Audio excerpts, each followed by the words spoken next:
Kenneth Moten outside the Capitol. What are we seeing?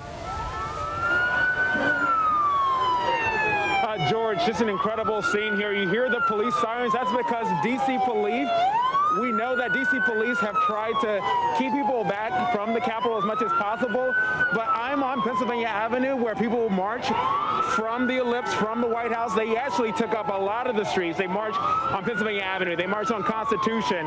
And then take a look right there to the west front of the Capitol. There are people on these stairs up there who are, as Mary mentioned, they're banging on the windows. They're banging on the doors.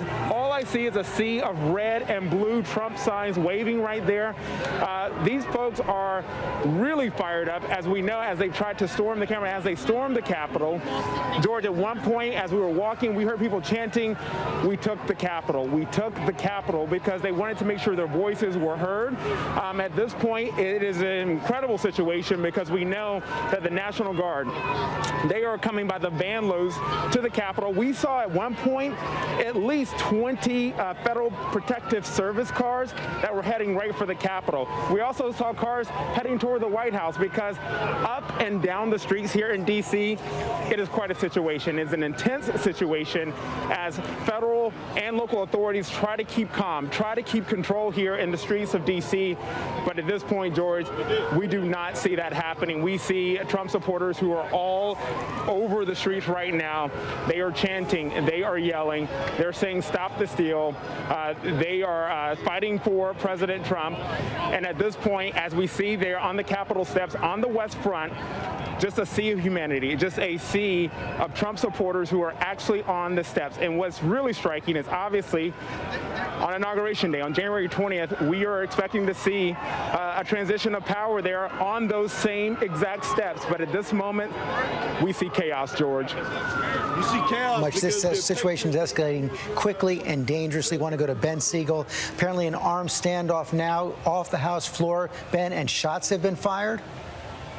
We're hearing from reporters, George, who are barricaded inside the chamber. They've evacuated members. The reporters are hiding on the floor in the gallery, and there is a standoff between protesters outside the chamber. That walkway where Vice President Mike Pence and the senators entered the chamber in the center of the room is being blockaded with furniture as the protesters are trying to get in. Capitol Police have their guns drawn around the outside of that door, inside the chamber rather, where that door is being blocked off, and people are, there's shattered glass everywhere, and there's sounds. Again, the reporters in the room are hearing sounds of gunshots as protesters are smashing the doors leading into the House chamber right now in a standoff with Capitol Police.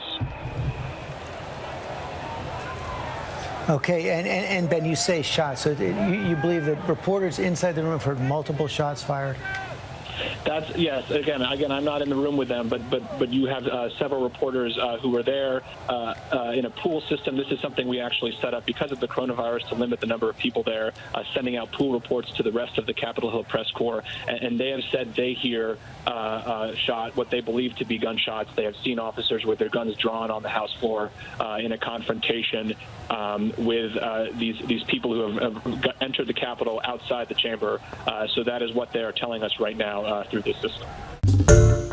Hi, everyone. George Stephanopoulos here. Thanks for checking out the ABC News YouTube channel. If you'd like to get more videos, show highlights, and watch live event coverage, click on the right over here to subscribe to our channel. And don't forget to download the ABC News app for breaking news alerts. Thanks for watching.